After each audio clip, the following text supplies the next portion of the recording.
जय श्री कृष्ण। राधे राधे। आप सभी को रंग भरी और आमल की एकादशी की बहुत बहुत शुभकामनाएं। एक समय की बात है जब माता पार्वती ने घोर तपस्या कर भगवान शिव को अपने पति रूप में प्राप्त किया था।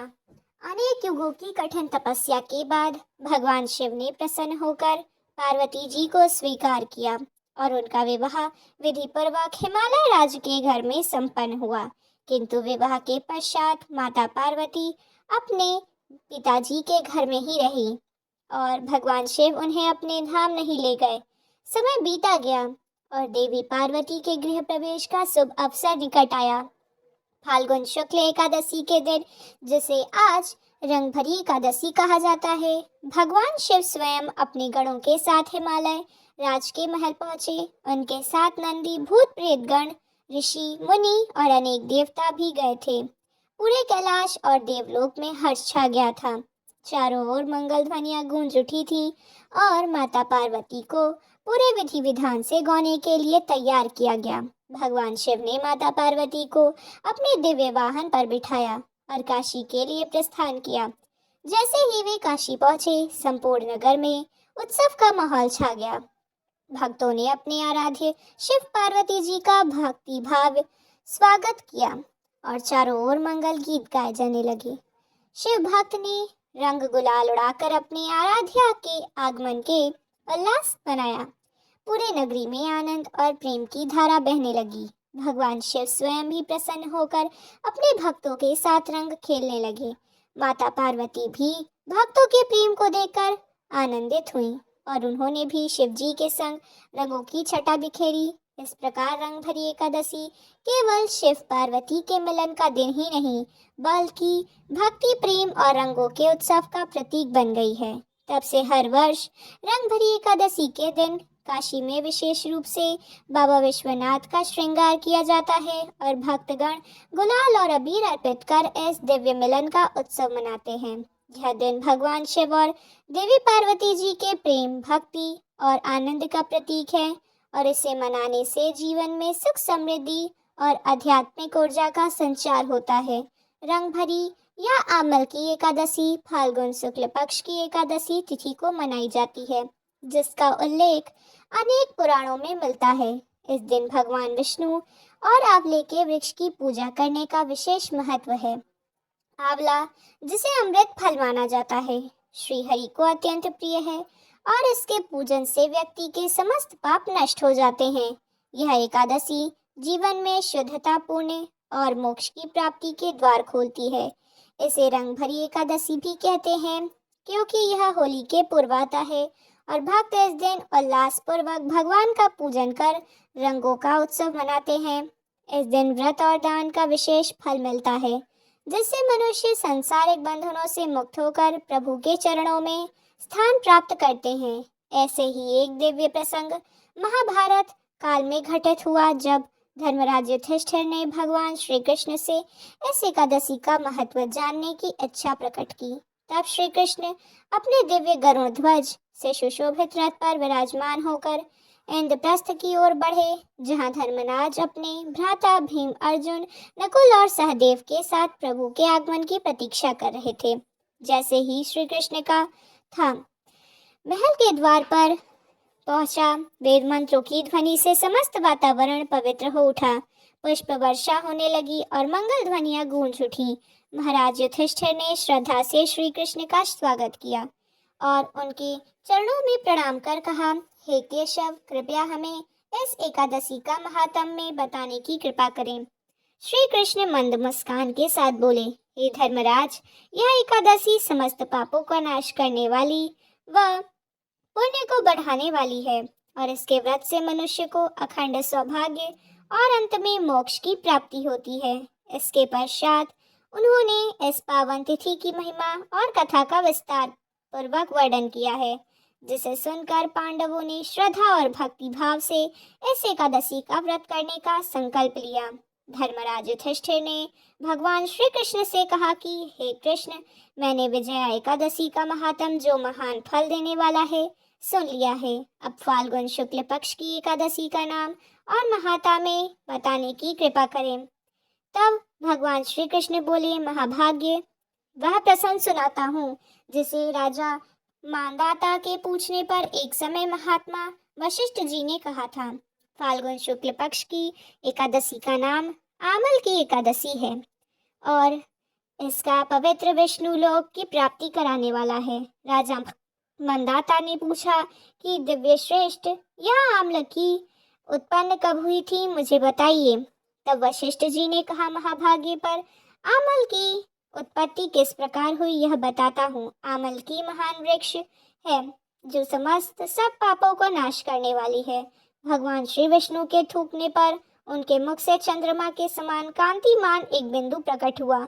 वह बिंदु पृथ्वी पर गिरा और उसी से आंवल की अर्थात आंवले का महान वृक्ष उत्पन्न हुआ।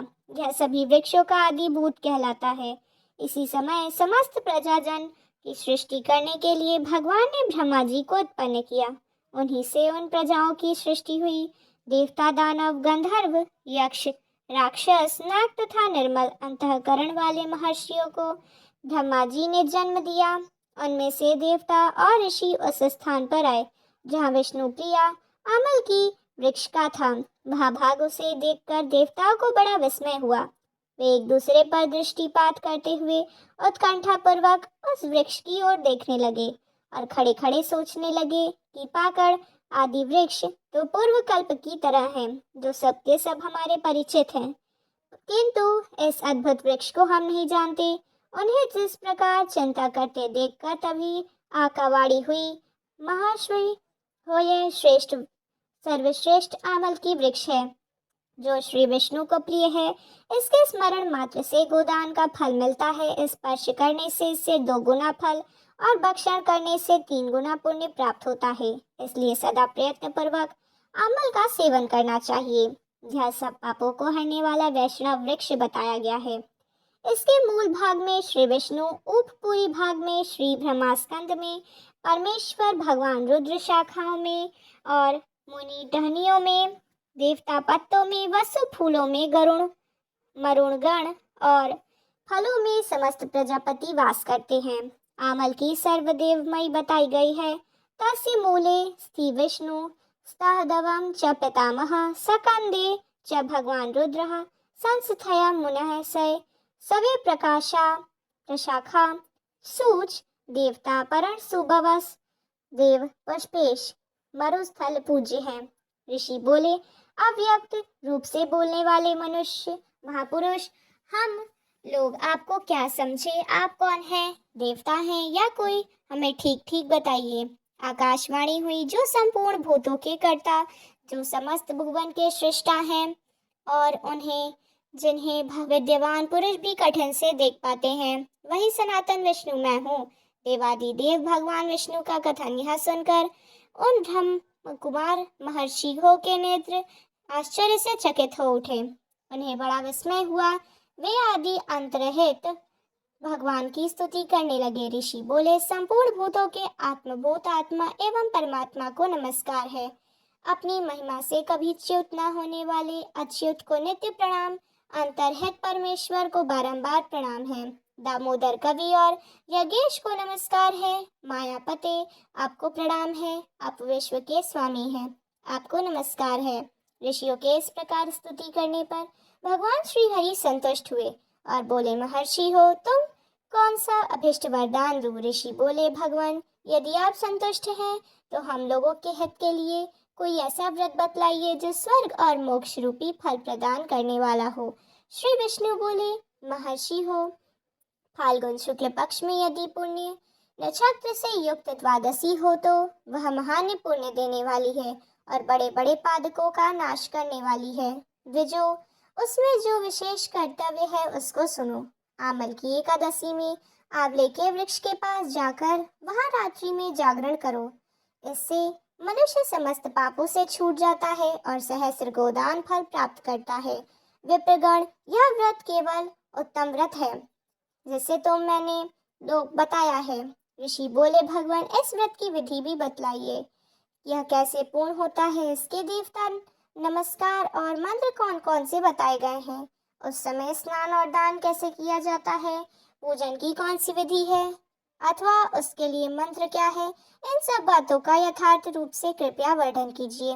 भगवान श्री विष्णु ने कहा, द्विज, जो भी इस व्रत को उत्तम विधि है, अब इसको श्रवण करो। एकादशी को प्रातः काल दंत धावन करके यह संकल्प करें कि हे पुण्य रकाश, हे अच्युत, मैं एकादशी को निराहार रहकर दूसरे दिन भोजन करूंगी या करूंगा, आप मुझे शरण में रखें। ऐसा नियम लेने के बाद पतित, चोर, पाखंडी, दुराचारी, मर्यादा भंग करने वाले और गुरु पत्नीगामी मनुष्यों से वार्तालाप न करें। अपने मन को वश में रखते हुए नदी के पोखरे में या कुएं में फिर या घर में ही स्नान करें।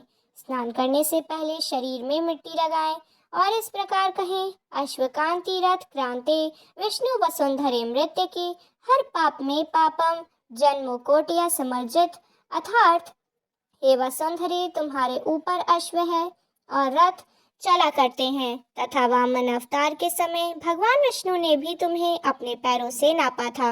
मृत्यु के मैंने करोड़ों जन्मों में जो पाप किए, मैं उन पापों को हर लो। फिर स्नान करते हुए इस प्रकार कहें, जल की अधिष्ठाता देवी, हे माता, तुम संपूर्ण भूतों के लिए जीवन हो, वही जीवन जो स्वेद और उद्धति जाति के जीवों का भी रक्षक है। आप रसों की स्वामिनी हो, आपको नमस्कार है। आज मैं संपूर्ण तीर्थों, कुंडों, झरनों, नदियों और देव संबंधी सरोवर में स्नान कर चुका। मेरा यह स्नान उत्तम, सभी स्नान का फल देने वाला हो। विद्यावान पुरुष को चाहिए कि वह परशुराम जी के सोने की प्रतिमा बनाए। प्रतिमा अपनी शक्ति और धन के अनुसार एक या आधे मासे स्वर्ण की होनी चाहिए। स्नान के बाद घर आकर पूजा और हवन करें। इसके बाद सब प्रकार की सामग्री लेकर आंवले के वृक्ष के पास जाएं, जहां वृक्ष के चारों ओर की जमीन झाड़ बुहार लेप पोत कर शुद्ध कर लें। शुद्ध की हुई भूमि में मंत्र पाठ पूर्वक जल से भरे हुए नवीन कलश की स्थापना करें। कलश में पंचरत्न और दिव्य गंध आदि छोड़ दें। श्वेत चंदन से चर्चित करें। कंठ में फूल की माला पहनाएं। सब प्रकार के धूप की सुगंध फैलाएं और जलाते हुए दीपों को की श्रेणी में सजा कर रखें। तात्पर्य यह है कि सब ओर से सुंदर और मनोहर दृश्य उपस्थित करें। पूजा के लिए नवीन छाता, जूता, वस्त्र भी मंगा कर रखें। कलश के ऊपर एक पात्र रखकर उसे दिव्य लाजो अर्थात खीलों आदि से भर दें। फिर उसके ऊपर स्वर्णम परशुराम जी की स्थापना करें। विश्व का यह नमः कहकर उनके चरणों की विश्व रूपण नमः से, दोनों घुटनों की उग्र नमः से, जांघों की धमोदरा नमः से, कटी भाग की पंध्यनाभ नमः से और उधर की श्रीवत्स धारण नमः से, वृक्ष स्थल की चक्रण नमः से, बाह की गद नमः से, दाहिनी भाग की वैकुंठा नमः से, कंठ की यज्ञ की मुखाय नमः से और मुख की विशोक निधि नमः से, नासिका की वासुदेवाय नमः से, नेत्रों की वामना नमः से, ललाट की सर्वात्मा, अंगों और मस्तक की पूजा करें। यही पूजा के मंत्र हैं। इसके बाद भक्ति युक्त चित्त से शुद्ध फल के द्वारा देवादिदेव परशुराम जी को अर्घ्य प्रदान करें। अर्घ्य देते समय इस प्रकार कहें, देव देवेश्वर जमदग्नि नंदन श्री विष्णु स्वरूप परशुराम जी, आपको नमस्कार है, नमस्कार है। आंवले के फल के साथ दिया हुआ मेरा यह अर्घ्य कृपया ग्रहण कीजिए। इसके बाद भक्ति युक्त चित्त से जागरण करें। नृत्य, संगीत, वाद्य, धार्मिक उपाख्यान फिर या विष्णु संबंधी कथा वार्ता आदि के द्वारा यह रात्रि व्यतीत करें। उसके बाद भगवान विष्णु के नाम ले कर आमल के वृक्ष की परिक्रमा 108 बार या 28 बार करें। फिर सवेरा होने पर श्री हरि की आरती करें और ब्राह्मण की पूजा करके वहाँ की सब सामग्री उसे निवेदन करें। परशुराम जी का कलश, 2 वस्त्र, जूता और सभी वस्तुएं दान कर दें और यह भावना करें कि परशुराम जी के स्वरूप में भगवान श्री विष्णु मुझ पर प्रसन्न हों। इसके बाद आमल की स्पर्श पर प्रसन्न हो। उसके बाद आमल की स्पर्श करके उसकी प्रदक्षिणा अर्थात परिक्रमा करें और स्नान करने के बाद विधि पूर्वक ब्राह्मणों को भोजन कराएं। इसके बाद कुटुंब हो तो के साथ बैठकर स्वयं भी भोजन करें। ऐसा करने से जो पुण्य होता है वह सब भी बतलाता हूँ, सुनो। संपूर्ण तीर्थों के सेवन से जो पुण्य प्राप्त होता है वह सब प्रकार के दान देने से जो फल मिलता है वह सब उपयुक्त विधि के पालन से सुलभ हो जाता है। समस्त यज्ञों की अपेक्षा भी अधिक फल मिलता है, इसमें तनिक भी संदेह नहीं है। यह व्रत सभी व्रतों में उत्तम है, जिसका मैंने तुमसे पूरा पूरा वर्णन किया। वशिष्ठ जी कहते हैं, महाराज इतना कहकर देवेश्वर भगवान विष्णु वहीं अंतर ध्यान हो गए। इसके बाद उन समस्त महर्षियों ने उत्तम व्रत का पूर्ण रूप से पालन किया। राजन, इस प्रकार तुम्हें भी इस व्रत का अनुष्ठान करना चाहिए। भगवान श्री विष्णु कहते हैं कि हे युधिष्ठिर, यह दुर्ध व्रत और मनुष्य को सभी पापों से मुक्त कराने वाला है। अब मैं तुम्हें आमल की एकादशी व्रत से जुड़ा हुआ एक प्रसंग भी सुनाता हूँ, ध्यान पूर्वक सुनो। जिसे एक समय राजा मांधाता के पूछने पर महर्षि वशिष्ठ ने कहा था, एक बार वैदस नाम का एक नगर था, जिसमें ब्राह्मण, क्षत्रिय, वैश्य और शूद्र चारों वर्ण आन सहित रहा करते थे। उस नगर में सदैव वेद ध्वनि गूंजा करती थी तथा पापी, दुराचारी और नास्तिक उस नगर में कोई नहीं था। उस नगर में चैत्र नाम का चंद्रवंशी राजा राज्य करता था। वह अत्यंत विद्वान और धर्मी था। उस नगर में कोई भी व्यक्ति दरिद्र और कंजूस नहीं था। सभी नगरवासी विष्णु जी के भक्त थे और आबा, वृद्ध, स्त्री, पुरुष एकादशी का व्रत किया करते थे। एक समय फाल्गुन माह के शुक्ल पक्ष की आमल की एकादशी आई। उस दिन राजा, प्रजा और बाल व्रत सबने हर्षपूर्वक व्रत किया। राजा अपनी प्रजा के साथ मंदिर में जाकर पूर्ण कुंभ स्थापित करके धूप, दीप, नैवेद्य, पंचरत्न आदि से धात्री अर्थात आंवले का पूजन करने लगे और इस प्रकार स्तुति करने लगे, हे धात्री, आप ब्रह्म स्वरूप हो, आप ब्रह्मा जी द्वारा उत्पन्न हुए हो, समस्त पापों का नाश करने वाले हो, आपको नमस्कार है। अब आप मेरा अर्घ स्वीकार करो। आप श्री रामचंद्र द्वारा सम्मानित हो, मैं आपकी प्रार्थना करता हूँ, अतः आप मेरे समस्त पापों का नाश करो। फिर उस मंदिर में सभी ने रात्रि को जागरण भी किया। रात के समय वहाँ एक बहेलिया आया जो अत्यंत पापी और दुराचारी था। वह अपने कुटुंब का पालन जीव हत्या करने की कर रहा था। भूख और प्यास से अत्यंत व्याकुल वह बहेलिया इस जागरण को देखने के लिए मंदिर के कोने में बैठ गया और भगवान विष्णु तथा एकादशी महात्मा की कथा सुनने लगा। इस प्रकार अन्य मनुष्यों की तरह उसने भी सारी रात जाग कर बिता दी। प्रातः काल होते ही सब लोग अपने घर चले गए तो बहेलिया भी अपने घर चला आया। घर जाकर उसने भोजन किया। कुछ समय बीतने के पश्चात उस बहेल की मृत्यु हो गई, मगर उस आमल की एकादशी के व्रत और जागरण से उसने अगले जन्म में राजा विदुर के घर जन्म लिया और उसका नाम वसुतम पर वह चतुरंगी सेना के सहित तथा धन धान्य से युक्त होकर 10,000 ग्रामों का पालन करने लगा। वह तेज में सूर्य के समान, कांति में चंद्रमा के समान, वीरता में भगवान विष्णु के समान और क्षमा में पृथ्वी के समान था। वह अत्यंत धार्मिक, सत्यवादिक, कर्मवीर और विष्णु भक्त था। वह प्रजा का समान भाव से पालन करता था। दान देना उसका नित्य कर्तव्य था। एक दिन राजा शिकार खेलने के लिए गया। देवयोग से वह मार्ग भूल गया। दिशा ज्ञान न रहने के कारण वह उसे वन में एक वृक्ष के नीचे सो गया। थोड़ी देर बाद पहाड़ी मलेच्छ वहां पर आ गए और राजा की अकेले देखकर मारो मारो शब्द कहते हुए राजा की ओर दौड़ पड़े। मूले कहने लगे कि इसी दुष्ट राजा ने हमारे माता पिता, पुत्र पौत्र आदि अनेक संबंधियों को मारा है, देश से निकाल दिया है, अतः इसको अवश्य मारना चाहिए। ऐसा कहकर वे मलेच्छ उस राजा को मारने दौड़े और फिर अनेक प्रकार के अस्त्र शस्त्र उसके ऊपर फेंकने लगे। वे सब अस्त्र शस्त्र राजा के शरीर पर गिरते ही नष्ट हो जाते और उनका वार पुरुष के समान प्रतीत हो रहा था। अब देखते ही देखते उन लेचों के अस्त्र शस्त्र उल्टा वहीं पर प्रभाव कर रहे थे, जिससे वे मूर्छित होकर गिरने लगे। उस समय राजा के शरीर से एक दिव्य स्त्री उत्पन्न हुई। वह स्त्री अत्यंत सुंदर होते हुए उसकी भुकटी टेढ़ी थी।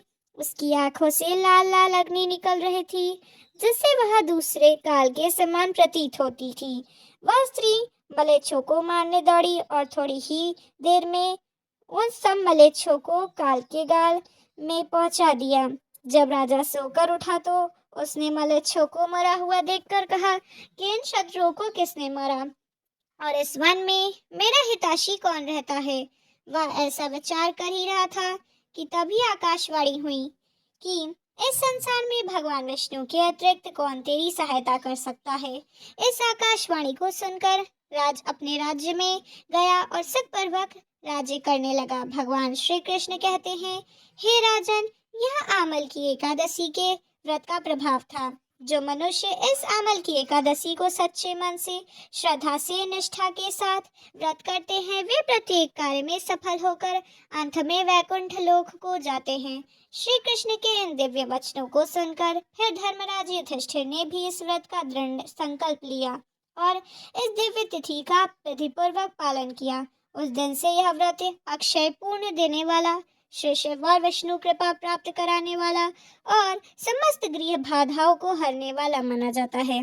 जो भी श्रद्धालु इस कथा को श्रद्धा और भक्ति के साथ सुनते हैं, वह सभी मुक्त होकर जीवन में सुख, समृद्धि और अंततः मोक्ष को प्राप्त करते हैं।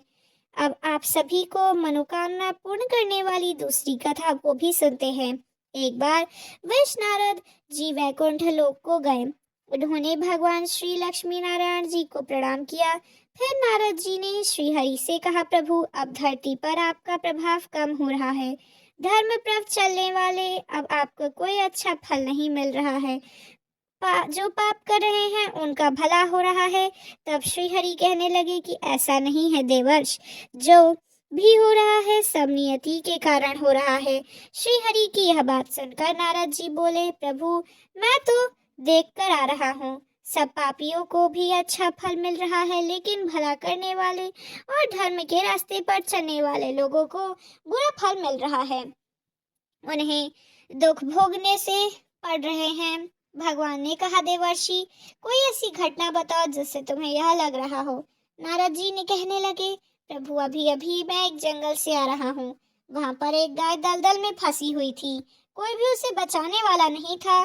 थोड़ी ही देर के बाद मैंने देखा कि एक चोर उधर से गुजरा। दलदल में फंसी हुई गाय को देखकर वह रुका तक नहीं, बल्कि उस गाय पर पैर रखकर वह दलदल से भरा हुआ गड्ढा लांघकर आगे निकल गया और वह चोर सोने की मोहरों से भरी एक थैली मिली। थोड़ी ही देर बाद वहां पर एक साधु महाराज आए। उन्होंने उस गाय को दलदल से निकाला तो देखा कि वह गाय दलदल में फंसी है। गाय को बाहर निकालने की कोशिश की और पूरी ताकत लगाकर आखिरकार उन्होंने गाय को निकाल लिया और गाय को बाहर निकालने के प्रयास में वह साधु महाराज खुद दलदल में लथपथ हो गए। जब वह साधु महाराज आगे बढ़े तो गड्ढे में गिर गए। उन्हें चोट लग गई। प्रभु, अब आप ही बताइए, यह कौन सा न्याय है। नारद जी की पूरी बात सुन लेने के बाद श्री हरि बोले, देवर्षि, यह सही हुआ। जो चोर गाय पर पैर रखकर भाग गया था, उसकी किस्मत में तो एक खजाना था, लेकिन उसके इस पाप के कारण उसके मोहरे ही बिल पाई। परंतु वही साधु महाराज को गड्ढे में इसलिए गिरना पड़ा क्योंकि उसका भाग्य में उस समय मृत्यु लिखी हुई थी। लेकिन एक गाय को बचाने के कारण, दलदल से बाहर निकालने के कारण उनके पुण्य अधिक फल बढ़ गया और उनकी मृत्यु बस एक छोटी सी चोट में बदल गई। इंसान के कर्म से ही उसका भाग त्याग होता है और भाग भी तय होता है। हे देवर्ष, इसलिए अच्छे कर्म करने वाले को अभी अच्छा कर्म करना नहीं छोड़ना चाहिए। श्री हरि की बात सुनकर देवर्ष नारद मुस्कुराते हुए कहे और प्रभु को प्रणाम करते हुए नारायण नारायण कहकर प्रभु की रचाई हुई सृष्टि को अन्य लीलाओं से देखने के लिए चल पड़े। प्रेम से बोलिए, श्री लक्ष्मी नारायण भगवान की जय। अब आइए सुनते हैं एकादशी माता की कथा। इस कथा को सुनने से ही एकादशी व्रत पूरा माना जाता है। श्रोताओं, एक बार एक बूढ़ी माँ ने एकादशी व्रत का उपवास रखे। बड़े ही भक्ति भाव से वह एकादशी की पूजा किया करती। वे बूढ़ी हो चुकी थी। उन्हें वृद्धावस्था में कोई भी ऐसी वस्तु नहीं चाहिए थी जो वे एकादशी का उपवास रखती, क्योंकि एकादशी का उपवास तो कितना रखने से हरि की कृपा से सब कुछ मिल जाता है। वह बूढ़ी माँ तो अपने बच्चों के लिए, अपने परिवार की सुख सुविधा के लिए इतना कठिन व्रत रखती थी। वे दिन भर तो कठिन मन रख के अपनी प्यास को किसी तरह से रोकी रही, क्योंकि एकादशी के व्रत में वह जल की एक बूंद भी ग्रहण नहीं करती थी। द्वादश को ही जल पीकर वह अपने व्रत को पारण किया करती थी। दिन भर उन्होंने किसी प्रकार अपने मन को संयमित रखा, पूजा पाठ की, व्रत की कथा पढ़ी सुनी और पंडित जी को मिट्टी के पात्र में पानी भरकर मौसमी फल प्रदान किया। धोना भरकर शक्कर भी वितरित की और उन्हें गर्मी के कारण बेचैनी हो रही थी। एक तो निराहार निर्जल रहकर उपवास रखा था और ऊपर से प्यास भी अधिक सता रही थी। इसी कारण उन्होंने सोचा कि चलो पानी में बैठूं, शायद थोड़ी शांति मिलेगी। यह सोचकर वह पानी में बैठी रही, पानी से बार बार कुल्ला करती और मुंह हाथ धोती रही। तब तक वहीं से जाकर उन्हें थोड़ा बहुत चैन मिला। एक तो धूप तेज पड़ रही थी, इस कारण बार बार बूढ़ी माँ का मुंह सूखा जा रहा था। बूढ़ी माँ बड़ी बेचैन हो रही थी। एक तो बुढ़ापा, दूसरी यह भयंकर गर्मी। बुढ़ापे की जो स्थिति थी कुछ ऐसी होती है, बड़े मुश्किल से बरस बन पाता है। अब किसी प्रकार रोध होकर दिन कट पाया। अब बूढ़ी माँ ने सामने पहाड़ सी लंबी रात थी, जिसका कट पाना बड़ा ही मुश्किल दिखाई दे रहा था। चारपाई पर पड़ी हुई बूढ़ी माँ को किसी प्रकार की शांति नहीं मिल रही थी। बार बार प्यास के मारे गला सूख रहा था और वे इस प्रकार बेचैन होकर करवट बदलती जा रही थी। कई बार उठकर वे घर के बाहर जाती, फिर अंदर आ जाती। उन्हें घर के अंदर शांति मिल रही थी, न बाहर। वे पड़ी पड़ी एकादशी माता को याद करती रहीं, मन में ढती रहीं, हे माता, आप मेरी लाज रखिएगा, आप ही मुझे शक्ति दीजिएगा ताकि मैं भली भांति आपका व्रत कर सकूं और ये पहाड़ सी रात सुकून से बीत जाए। प्यास के कारण बूढ़ी माँ की बेचैनी तो बढ़ ही रही थी। उन्होंने धैर्य रखने का बहुत प्रयास किया, लेकिन आखिरकार उनकी सहनशीलता की सीमा टूट गई। वे घबराकर प्यास के मारे एकदम चिल्ला पड़ी, बचाओ बचाओ। बूढ़ी माँ का चिल्लाना सुनकर उनके परिवार के सभी सदस्य उनके आसपास इकट्ठा हो गए और बूढ़ी माँ की चारपाई के पास पहुंच गए। सब लोग बोले, अम्मा जी क्या हुआ, आपको चिल्ला क्यों रही हो? जब आपसे व्रत रखा नहीं जाता तो इस बुढ़ापे में इतना कठिन व्रत क्यों कर रही हो? अम्मा जी, अगर शरीर में ताकत हो तभी भक्ति हो पाएगी। आप पानी पी लीजिए। बूढ़ी माँ अपने परिवारजनों से बोली, मेरे तो प्यास के मारे प्राण ही निकल जा रहे हैं, जरा जल्दी से मेरी छाती पर ठंडे पानी का घड़ा घड़ा रख दो। दो नातियों ने दौड़कर दादी की छाती पर ठंडे पानी का बर्तन रख दिया। तब कहीं जाकर उन्हें थोड़ा बहुत सुकून मिला, और जब सुकून मिला तो थोड़ी देर के लिए उन्होंने अपनी आंखें बंद कर ली। इधर एकादशी माता सोचने लगी कि यह तो बूढ़ी माँ लेकिन बड़े नियम से मेरा व्रत रखती है, चलकर इनकी परीक्षा लेनी चाहिए। ऐसा विचार कर एकादशी माता आधी रात को मुर्गा बनकर कुकड़ू कू करके मुर्गे की टेर सुनकर बूढ़ी माँ जल्दी से उठी और बाहर जाकर आसमान की ओर निहारा, लेकिन आसमान में तो कहीं भी सुबह का तारा नहीं दिखाई दिया। वे सोचने लगे कि फिर यह मुर्गा भला और कैसे बोल रहा है। तो उन्हें तो प्यास लग ही रही थी। अब वो बहुत थोड़ा उनका मन भी बेचैन होने लगा। आखिरकार उन्होंने यह दृढ़ निश्चय किया, अब तो इस व्रत को पूरा करके ही छोड़ूंगी, फिर चाहे व्रत पूरा होने तक मेरे प्राण ही क्यों न निकल जाए। मन में ऐसा पक्का निश्चय कर वह वापस चारपाई पर आकर लेट गई। थोड़े ही देर बाद एकादशी माता ने फिर इनकी परीक्षा लेनी चाहिए, तो वह एक छोटी सी कन्या का रूप धारण कर गिलास में मीठा पानी लेकर उनके सिरहाने खड़ी हो गई और जोर जोर से बोली, दादी जी सवेरा हो गया है, आप हाथ मुंह धोकर शरबत पी लीजिए। पहले तो शरबत से भरा हुआ गिलास देखकर बूढ़ी माँ का मन ललचा, फिर प्यास के मारे गला जो सूख रहा था, किंतु अचानक उन्हें याद आया कि उनका तो एकादशी का उपवास है। फिर उन्होंने सोचा कि अभी तो मैं किसी भी तरह से यह शरबत नहीं पी सकती, और फिर वे चुपचाप वापस अपनी चारपाई पर लेट गईं। जैसे ही उनकी आंखें लगी तभी उन्हें एहसास हुआ कि मानो किसी ने पानी से भरे हुए कुएं में पटक दिया हो। बहुत देर तक उस कुएं में हाथ पांव चलाती रही, लेकिन उस बीच उन्होंने अपने मुंह में पानी की एक बूंद भी नहीं जाने दी, क्योंकि उनका एकादशी का उपवास जो था वे पक्के निश्चय के साथ अपना व्रत पालन करती रही। थोड़ी ही देर में उन्हें ऐसा लगने लगा कि मानो उनके सामने आग जल रही हो। आग के कारण बड़ी भारी गर्मी लगने लगी। प्यास के मारे उनके प्राण निकलने लगे, क्योंकि इतना सब होने के बाद भी बूढ़ी माँ ने पानी की एक बूंद भी नहीं पी। वे तो बस चारपाई पर बैठी बैठी एकादशी माता का ध्यान करती रही। अब सवेरा होने में बस कुछ ही समय था। यह जानकर वे बड़ी तसल्ली के साथ इधर उधर घूमने लगी। एकादशी माता अब तक यह बात अच्छे से समझ आई कि इन बूढ़ी माँ को किसी प्रकार से अपने व्रत से कोई टाला नहीं जा सकता। वे उनके सत्य व्रत को भली भांति समझ गईं। अब सवेरा हो गया तो बूढ़ी माँ ने स्नान किया और भगवान श्री हरि का पूजन किया। फिर एकादशी माता की कथा सुनी, ब्राह्मणों को दक्षिणा देकर भोजन कराया। तब कहीं जाकर उन्होंने जल ग्रहण किया। कन्याओं को भोजन कराने के बाद बूढ़ी माँ ने फिर स्वयं भोजन किया और उस श्रेष्ठ व्रत के प्रभाव से बूढ़ी अम्मा की आयु में वृद्धि हो गई और उनकी आयु बढ़ गई। उनका परिवार हरा भरा हो गया और उनके घर में किसी भी चीज़ की कोई अभाव नहीं रही और उनका घर हर प्रकार के सुख साधनों से भर गया।